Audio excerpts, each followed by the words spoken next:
नमस्ते। 2062-63 सालको जनआन्दोलन पछाडि हामीले विशेषतया हाम्रो राजनीतिक प्रणालीमा निर्वाचन प्रणाली एउटा महत्त्वपूर्ण विषय थियो। निर्वाचन प्रणालीलाई हामीले समानुपातिक र प्रत्यक्ष गरी हामीले मिश्रित निर्वाचन प्रणाली भनेका थियौँ। मिश्रित निर्वाचन प्रणालीका धेरै समस्याहरू देशले करिब 15-16 वर्षको यो दौरान, यो बीचमा 64 पछाडि आज 80 सालमा आइपुग्दै गर्दा 16 वर्ष हेर्दै गर्दाखेरि धेरै समस्याहरू निर्वाचन प्रणालीमा देखिए। यो निर्वाचन प्रणाली हाम्रो भूगोल, हाम्रो जनसङ्ख्या, हाम्रो अर्थतन्त्र सबै कुरालाई सुइटेबल नभएको कुरा आज देखिएको छ र प्रमुख राजनीतिक दलका नेताहरूले, विशेष गरी नेपाली कांग्रेसका पार्टी सभापति र महामन्त्रीले पनि यो दुईटा कुरालाई परिवर्तन गर्नुपर्छ भनेर बोल्नु भएको छ। यसमा हामीले नै एक खालको दबाव सिर्जना गरेका थियौँ।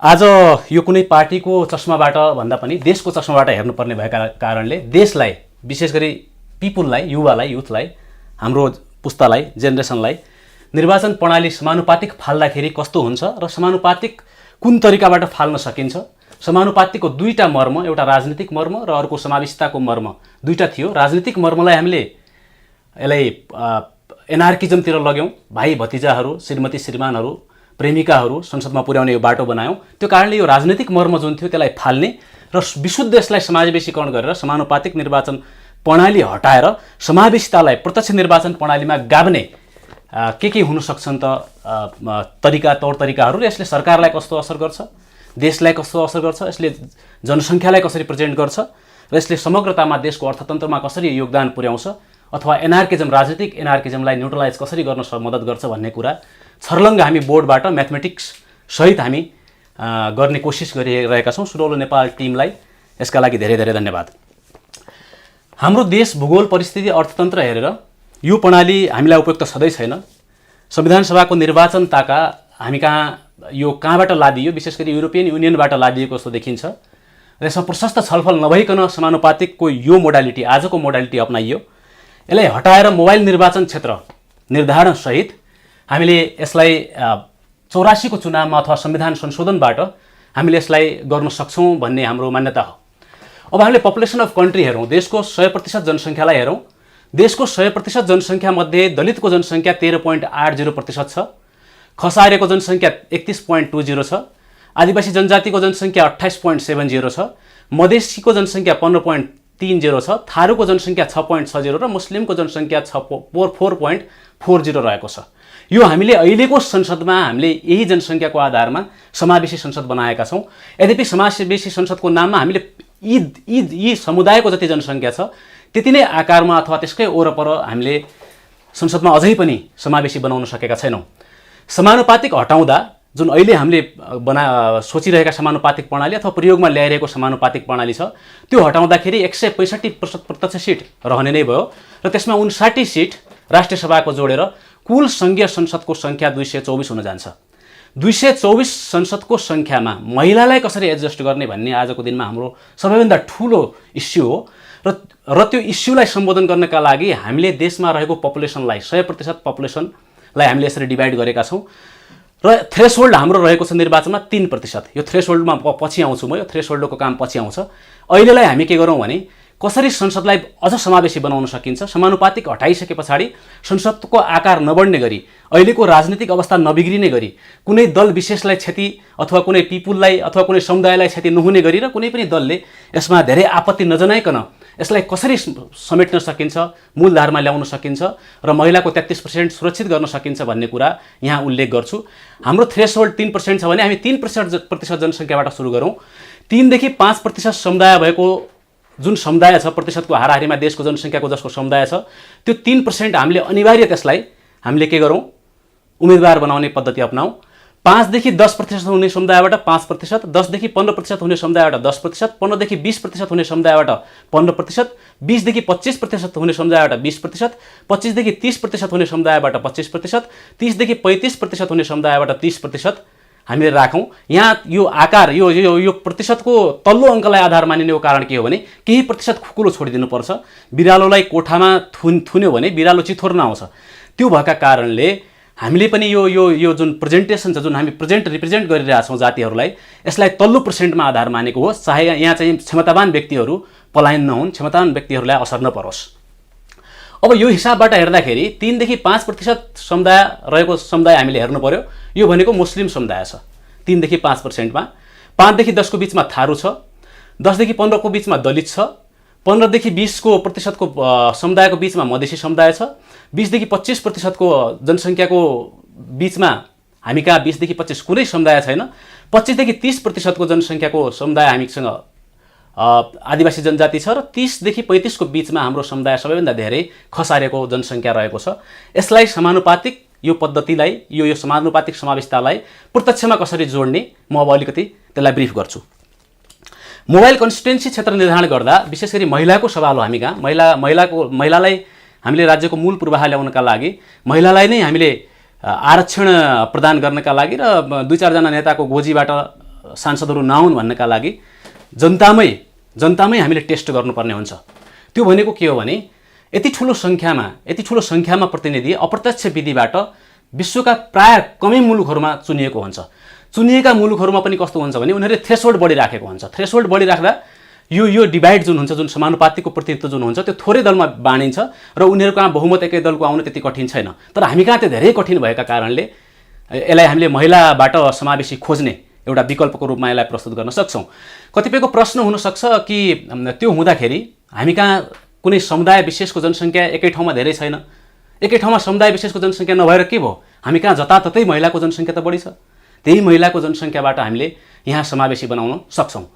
अब यहाँ समानुपातिक जो हामीले प्रतिशतको आधार मानेका छौँ, दलित समुदायको हामीले के भन्यौँ 10 देखि 15 को बीचमा, उदाहरणको लागि दलित समुदायलाई लिएको, दलित समुदायको 10 देखि 15% को जुन जनसङ्ख्या छ त्यसबाट हामीले 10 देखि 15% को जनसङ्ख्या दलित समुदायको अब कति प्रतिशत चाहियो, 10% अनिवार्य उम्मेदवारी।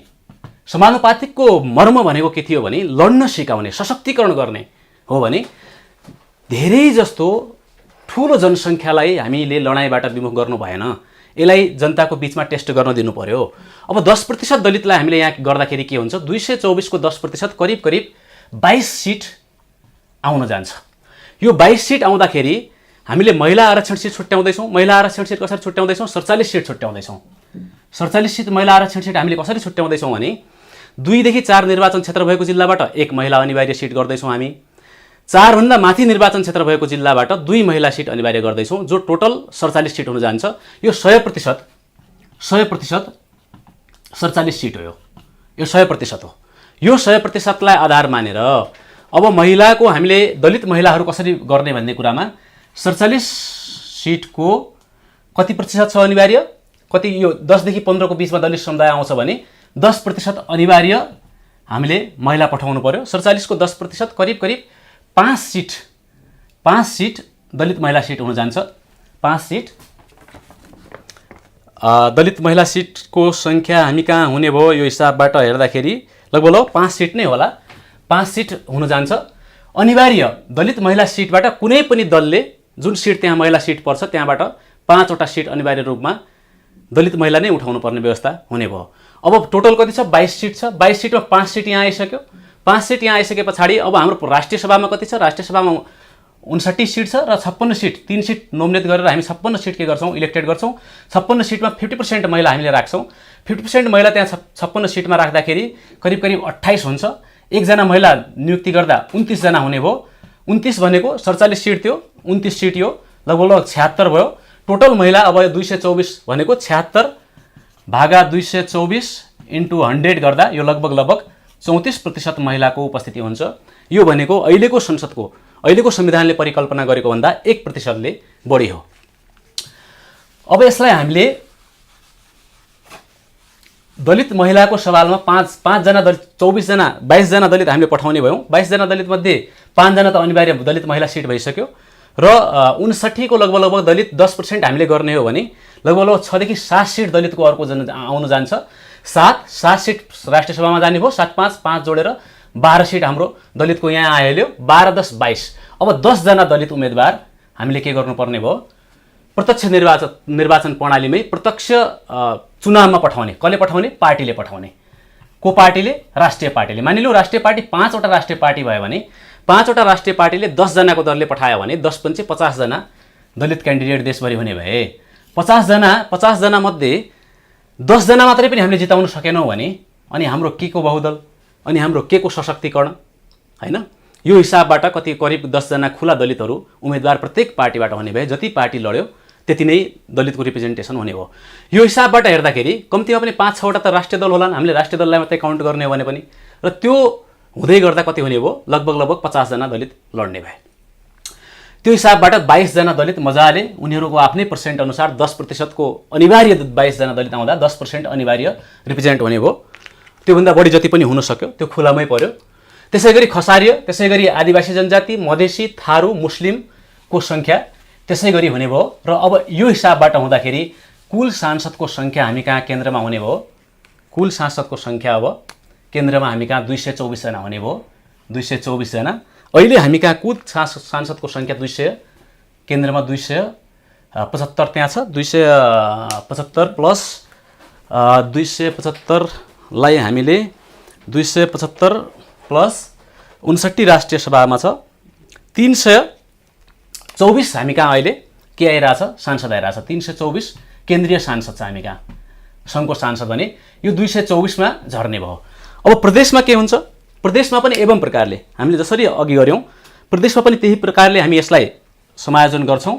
तर हामी एउटा कुरा के ध्यान दिन्छौँ भने अनेक मापदण्डको आधारबाट मानिलिउँ काठमाडौँको क्षेत्र नम्बर, काठमाडौँमा 10 वटा निर्वाचन क्षेत्र छ, हामीले के भनेका छौँ 4 भन्दा माथि निर्वाचन क्षेत्र भएका जिल्लाबाट 2 जना महिला भनेका छौँ। काठमाडौँको 10 वटा क्षेत्रमध्ये अनेक हिसाबबाट काठमाडौँ क्षेत्र नम्बर 1 र 2 महिला आरक्षण सिट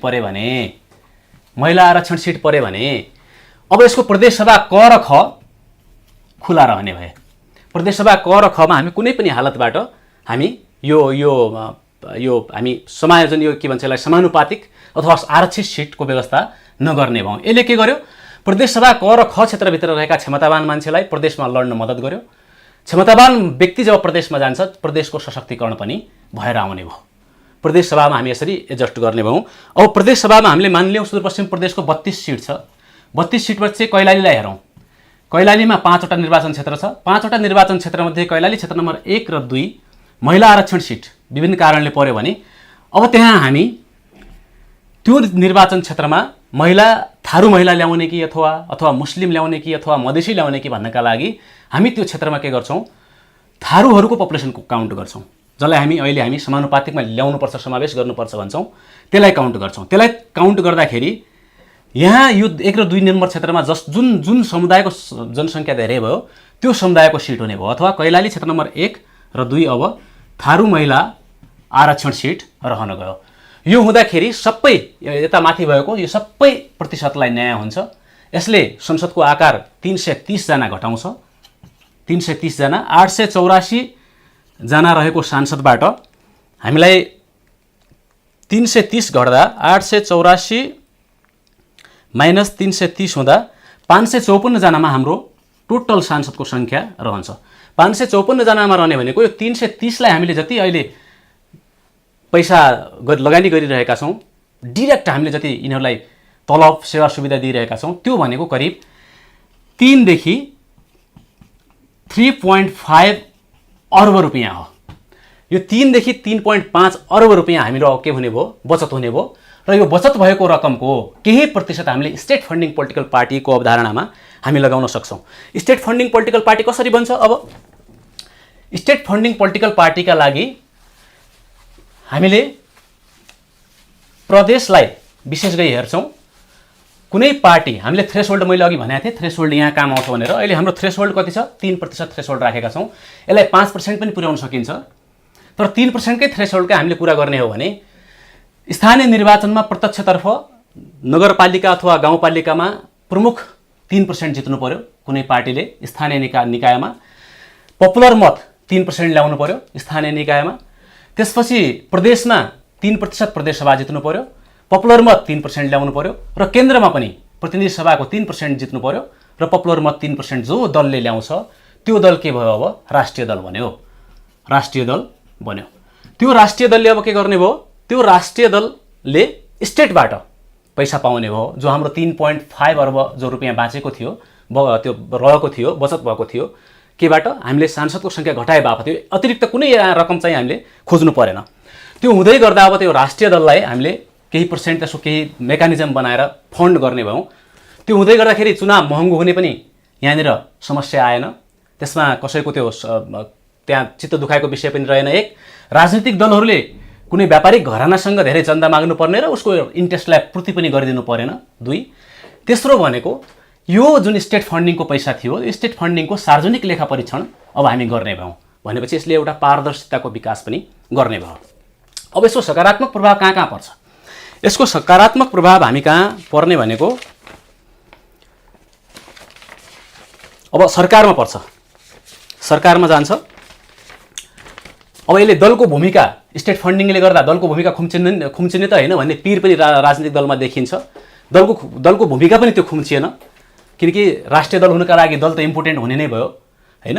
त्यसपछि हामी कहाँ सरकारको स्वरूपमा यसले परिवर्तन गर्छ। अब एकै दलको सरकार बन्ने राम्रो अपर्च्युनिटी आइसके पछाडि, त्यो सम्भावना प्रमुख भइसके पछाडि त अब के हुने भयो? सरकार अहिले जस्तो प्रमुख राजनीतिक दल नेपाली कांग्रेसको 8वटा मन्त्रालय लिएको छ। अस्ति एमालेले पनि 7-8वटा मन्त्रालय कति लिएको थियो भने हामीले अहिले 22वटा मन्त्रालय जो छ, यो 22वटा मन्त्रालयलाई घटाएर 15वटा मन्त्रालयमा झार्न सक्छौँ केन्द्रमा।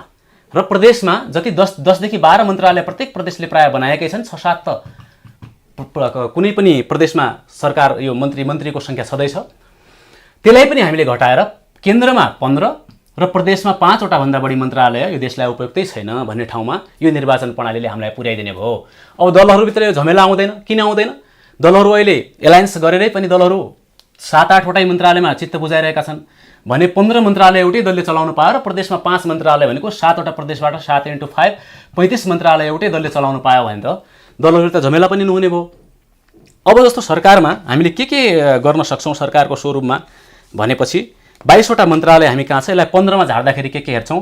प्रधानमन्त्री तथा मन्त्री परिषदको कार्यालय 1, त्यसपछि अर्थ मन्त्रालय 2, रक्षा मन्त्रालय 3, शिक्षा मन्त्रालय 4, सूचना र सञ्चार मन्त्रालय 5,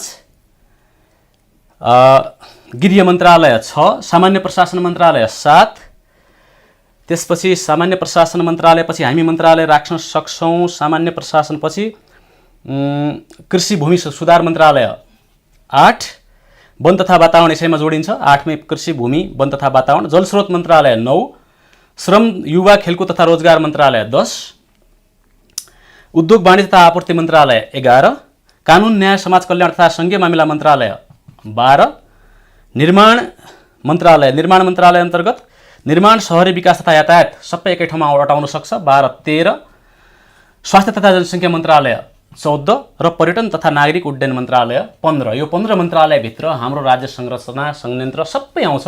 15 मन्त्रालय र 15 सदस्यीय मन्त्रालयभन्दा ठुलो मन्त्रालय केन्द्रमा आवश्यक नै भएन। यो निर्वाचन प्रणालीले यसमा हामीलाई धेरै सहुलियत दिन्छ, यसमा हामीलाई सहयोग गर्छ।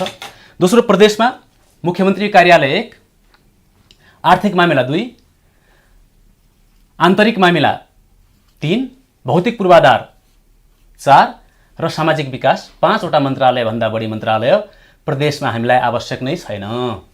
जस्तो उदाहरणका लागि पर्यटन र नागरिक उड्डयन मन्त्रालय कहाँ राख्ने भन्ने प्रश्न पनि आउन सक्ला। पर्यटन भनेको हामीले पर्यटकलाई आऊ खाऊ यहाँ मोजमस्ती गरेर जाऊ भन्नलाई बोलाउने होइन। पर्यटकलाई हामीले अर्थोपार्जनका लागि बोलाउने हो। हाम्रो देशमा केही कन्ट्रिब्युसन अर्थोपार्जन पर्यटनले गरोस् भनेर बोलाउने हो। अर्थोपार्जन हाम्रो उद्देश्य हो भने, हाम्रो कल्चर प्रमोट हाम्रो उद्देश्य हो भने यसलाई आर्थिक मामिला अन्तर्गत केन्द्रमा रहेको पर्यटन मन्त्रालयको काम प्रदेशमा आर्थिक मामिला मन्त्रालय अन्तर्गत राख्न सकियो। यसो हुँदा सयौँको सङ्ख्यामा रहेको मन्त्रीहरू 40-50 जनामा समेटिए 1, सांसद 330 जनाले कमी भयो 2, समावेशी सिद्धान्त कहीँ मरेन, उल्टो 33% महिलाको ठाउँमा हाम्रो कति भयो 34% महिला सहभागिता रह्यो। आज 6-7%को वरपर रहेको दलित समुदाय कम्तीमा पनि 11-12% आउने भयो। मधेसी अहिलेको भन्दा 3-4% बढी आउने भयो। जनजाति अहिलेको भन्दा 3-4% बढी आउने भयो। खसारीमा पनि क्षमतावान व्यक्तिहरू म्याक्सिमम आउने भए र उनीहरूको जनसङ्ख्याको अनुपातमै संसदमा उनीहरूको रिप्रेजेन्टेसन हामीले गर्न सक्छौँ भने यो समानुपातिक अहिले नै किन बोकिराख्नु पर्यो भन्ने एउटा प्रश्न छँदैछ। त्यस पछाडि यो समानुपातिकको मिसयुज हामीले कसरी गर्यौँ भन्ने कुरामा एउटा ब्राह्मणको छोरी थिइन्। उनी ब्राह्मणको परिवारमा हुर्केकी छन्। उनले गुरुङसँग बिहे गरिन् र उनले गुरुङ कोटाको दुरुपयोग गरिन्, आदिवासी जनजाति कोटाको दुरुपयोग गरिन्। एउटा छोरी आदिवासी जनजातिको परिवारमा हुर्केकी छन्। उनले ब्राह्मणसँग बिहे गरिन्, त्यहाँ पनि उनले के गरिन्, आदिवासी जनजातिकै कोटा दुरुपयोग गर्दैन्। अनि कुनै क्षमता नेपालको राजनीतिमा सामाजिक क्षेत्रमा कुनै पनि योगदान नभएका श्रीमती, सालासाली, प्रेमिका, प्रेमी सबै कहाँ आउन थाले, यो समानुपातिक कारणले संसदमा आउन थाले। र यति ठुलो सङ्ख्यामा जनअनुमोदन बिना 330 जना लगभग सांसद आउनु भनेको यो लाजमर्दो विषय हो। विश्वमा कहीँ पनि छैन। मैले अघि भने यदि कहीँ छ भने त्यहाँ चाहिँ नि एउटा मोरालिटी धेरै छ, नैतिकता धेरै छ। राजनीतिज्ञहरूमा, राजनीतिक पार्टीहरूमा त्यस्तो देशमा ठिकै हो। र त्यस्तो देशमा पनि कस्तो हुन्छ भने थ्रेसहोल्ड 5 देखि 10% राखिदिएको छ। र त्यो थ्रेसहोल्डको कारणले यहाँ बहुमत र अल्पमतको खेललाई यसले प्रभावित गर्दैन। बहुमत र अल्पमत सहजै बन्ने गरी आउने गर्छ। अब विश्वको इतिहास हामीले हेर्ने हो भने, विश्वका राजनीतिक दल हेर्ने हो भने भारतमै पनि 2019 मा 37% मतदानबाट 37% भोट, पपुलर भोटबाट बीजेपीले 302 हो कि 303 सिट ल्याइदियो। हामी कहाँ 40% मत ल्याउँदाखेरि पनि बहुमत नपुग्ने अवस्था आइरहेछ। किन? समानुपातिकका कारणले। त्यस कारणले सहज रूपमा बहुमत अल्पमतको सरकार बनाउनका लागि पनि हामीले यो प्रणाली हटाउनै पर्नेछ। एउटा महँगो धेरै भयो, एक। दोस्रो अराजक भयो, दुई। राजनीति फ्ल्याट भयो। राजनीति कस्तो? राजनीति भनेको अब्जर्भेसनभित्र हुनुपर्छ। फ्ल्याट धेरै भयो, सांसदको सङ्ख्या धेरै, मन्त्रीको सङ्ख्या धेरै, जताततै जे पनि गरिदिने, सांसदलाई डिरेक्ट इन्डाइरेक्ट खर्च नै अर्बौँ जाने। यो हिसाबबाट हामीले स्टेट फन्डिङ पोलिटिकल पार्टीमा सहजै गर्न सक्थ्यौँ। समानुपातिकको मर्म कहीँ मर्दैन थियो, कहीँ केही समस्या हुँदैन थियो भने यो हामीले के बुझ्नुपर्छ भने यो आयातित एजेन्डा थियो। आयातित एजेन्डा थियो। हाम्रो आफ्नो समावेशिताको आवश्यकता हाम्रो आफ्नो थियो। त्यो आफ्नो थियो, सेल्फ हाम्रो कन्ट्रीकै थियो त्यो। तर त्यसको नाममा, समावेशी गर्ने नाममा जुन प्रणाली अपनाइयो, यो समानुपातिकको जुन मोडालिटी अपनाइयो, त्यो आयातित थियो। त्यो युरोपियन कन्ट्रीहरूमा थियो। र पनि युरोपियन कन्ट्रीहरूले मैले अघि भने उनीहरूले थ्रेसहोल्ड ठुलो राखेको छ। उनीहरूका समस्या भएको छैन। उनीहरूमा पोलिटिकली मोरालिटी हाई छ हैन। पोलिटिक्समा उनीहरूका भाइ भतिजा, सासू ससुरा, अनि उनीहरूको श्रीमती, साली अथवा प्रेमिका, प्रेमी कोही आउँदैनन्। त्यो हिसाबबाट उनीहरूको बहुमत सहजै बन्छ र उनीहरूका त्यो राजनीतिक त्यो खालको कल्चर छ, विकास छ, सबै कुरा छ। उनीहरूको भूगोल, जनसङ्ख्या अनुसार त्यो आउन पायो, सहज भयो भने उनीहरूले एडप्ट गर्यो भने हामीले नै एडप्ट गर्नुपर्छ भन्ने छैन। हामीले आफ्नो अनुकूल हामीले समावेशी संसद बनाउन सक्छौँ। त्यो मैले फर्मुला अघि यो जनसङ्ख्याको आधारलाई मानेर मैले यो यहाँदेखि यति कति गर्ने भनेर यो स्पष्ट पारेँ। अब सरकारको स्वरूप पछाडि हामीले हेर्नुपर्ने भनेको के हो भने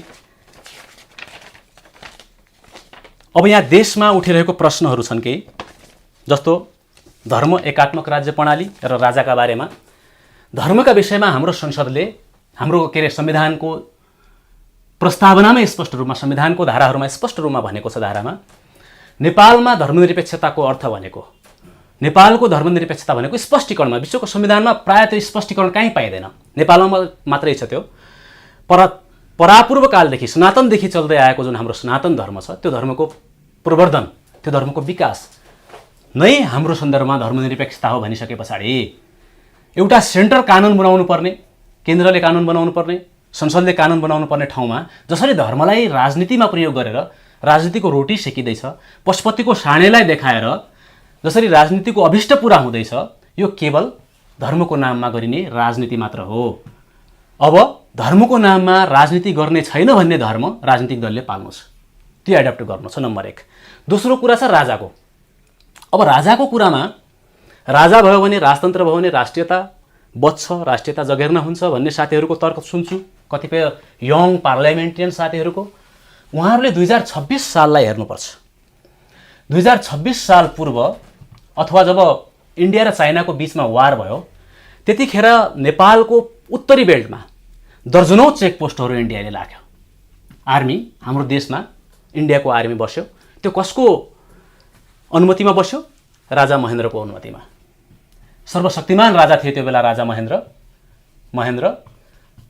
सर्वशक्तिमान राजा महेन्द्रले जब मन्जुरी दिनुभयो तब मात्रै के भए, इन्डियन आर्मीहरू हाम्रो नर्दन फेसमा बसे, नर्दन बेल्टमा बसे। र अहिले कालापानीको एउटा जुन क्याम्प छ, लिपुलेक लिम्पियाधुरा कालापानीको जो एजेन्डा छ, जो समस्या छ हामी कहाँ, त्यो क्याम्पमा त्यही बेला त्यो फोर्स त्यहाँ बसेको हो। र त्यो फोर्सले सजिलै तिब्बततिर हेर्न सक्छ। त्यो त्यस्तो ठाउँमा छ त्यसको भूमि। त्यो कारणले त्यहाँबाट इन्डियन आर्मी जान मान्दैन। इन्डियाले हाम्रो 60,000 हेक्टर जमिन त्यहाँ हडपेको छ। के कारणले? राजाले त्यो बेला एक्सेप्ट दिएका कारणले। अब भनौँ राष्ट्रियता राजतन्त्रले कसरी जोगाउँछ? यो भनेको कुतर्क हो। यो कुतर्कपट्टि कुनै पनि हालतबाट हाम्रो जेनेरेसन लाग्नुहुन्न। अर्को यसलाई पुष्टि गर्ने म तर्क तपाईँहरूलाई भन्छु, जो ती चेकपोस्टमध्ये यो कालापानीको चेकपोस्ट बाहेक अरू पोस्ट कसले हटायो? त्यति बेलाका पञ्चायतका प्रधानमन्त्री कीर्तिनिधि विष्टले त्यो हटाए। कीर्तिनिधि विष्टले जब भारतको चेकपोस्टहरू उत्तरी हाम्रो सीमाबाट हटाए, त्यसको एक हप्ता, मलाई जहाँसम्म लाग्छ केही थोरै दिनभित्र राजा महेन्द्रले कीर्तिनिधिलाई प्रधानमन्त्रीबाटै हटाइदिए। भनेपछि कसरी राजतन्त्र राष्ट्रियताको पक्षमा हुने रहेछ? हुँदैन।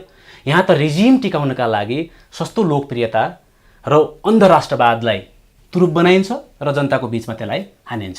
सबभन्दा ठुलो समस्या एउटा हामी कहाँ त्यो छ। अर्को समस्या भनेको हिमालयको काखमा, हिमालयन रेन्ज भन्छौँ हामी, बेल्ट जो भन्छौँ, हिमालयको काखमा 4वटा किङडम कन्ट्री थियो। इतिहासको कुनै कालखण्डमा 4वटा किङडम कन्ट्री भनेको सिक्किम एउटा थियो, सिक्किम, दोस्रो भुटान अहिले पनि छ, तेस्रो नेपाल र चौथो भनेको जम्मू एन्ड कश्मीर, जो अहिले भारतमा छ। यो ह्यान्डराइटिङ अलि कचाङकुचुङ भएको छ, मिलाएर बुझ्नु होला। सिक्किम, भुटान, नेपाल र जम्मू कश्मीर। सिक्किम र जम्मू कश्मीर राजतन्त्र छँदै, यसका अरू पनि कारण छन्, विविध कारण, त्यसतर्फ म जान्न, लामो भिडियो हुन जान्छ। तर यो राजतन्त्र छँदै विलय भयो। कहाँ विलय भयो? भारतमा विलय भयो। भुटानले आफ्नो सार्वभौमिकता गुमाएको छ। भुटानसँग न उसको सुरक्षा नीति छ, न उसँग परराष्ट्र नीति छ, र पनि त्यहाँ अहिले को छ? राजा छ, नरेश छ भुटानमा। राजा भएर पनि उसले आफ्नो परराष्ट्र नीति र सुरक्षा नीति आफूसँग राख्न सकेको छैन। जेन तेन इन्डाइरेक्टली डिरेक्टली जे जस्तो भने पनि सार्वभौम मुलुकको रूपमा अहिले हामी छौँ। यति हामी कहाँ इन्फ्लुएन्स धेरै छ इन्डियाको, ठुलो राष्ट्रहरूको इन्फ्लुएन्स हुने गर्छ। यसलाई ठुलो राष्ट्रहरूको स्वार्थमा सानो राष्ट्रले आफ्नो स्वार्थ घुसाउन सक्नुपर्छ, त्यो स्किल डेभलप गर्नुपर्छ, त्यो हामीले गर्नुपर्छ अब, हैन? तर राजतन्त्रका कारणले नेसनलिजम अथवा राष्ट्रिय इन्ट्रेस्ट, हाम्रो सार्वभौमिकता, राष्ट्रिय एकता, राष्ट्रिय अखण्डता जोगिने होइन। यो नितान्त टोटल गलत भ्रम हो। हामी कहाँ अहिले यसलाई प्रोपोगन्डाको रूपमा राजनीति रोटी सेक्ने र तरल राजनीतिक अवस्थाको फाइदा उठाउनका लागि यो गरिएको छ। यसलाई नेपाली जनताले बुझ्नुपर्छ। यो मेरो अपिल, विशेष गरी हाम्रो पुस्ताको साथीहरूले। अर्को कुरा भनेको कुनै एउटा व्यक्तिको सन्तान 21औं शताब्दीमा, त्यो पनि फालिसकेको राजतन्त्रमा, त्यो नै व्यक्तिको सन्तान राजा हुने व्यवस्था आफैमा लोकतान्त्रिक होइन। यो क्लियर हुनुपर्छ हामी। अर्को विषय भनेको कतिपय देशमा त राजतन्त्र छ भन्ने गरिन्छ, छ राजतन्त्र, तर समस्या के छ भने त्यहाँको राजतन्त्र आफूलाई समयानुकूल अपडेट गरेको छ। हामी कहाँ त्यो भएन। हामी कहाँ राजाले पटक पटक प्रजातन्त्र निलिदिनु भयो, पटक पटक यहाँको प्रगतिमा बाधा अर्चन गरिदिनु भयो र आफ्नो रिजिम टिकाउनका लागि विदेशीसँग केही न केही सम्झौता गरिदिनु भयो, जो मैले अघि 26 सालको कुरा गरेँ।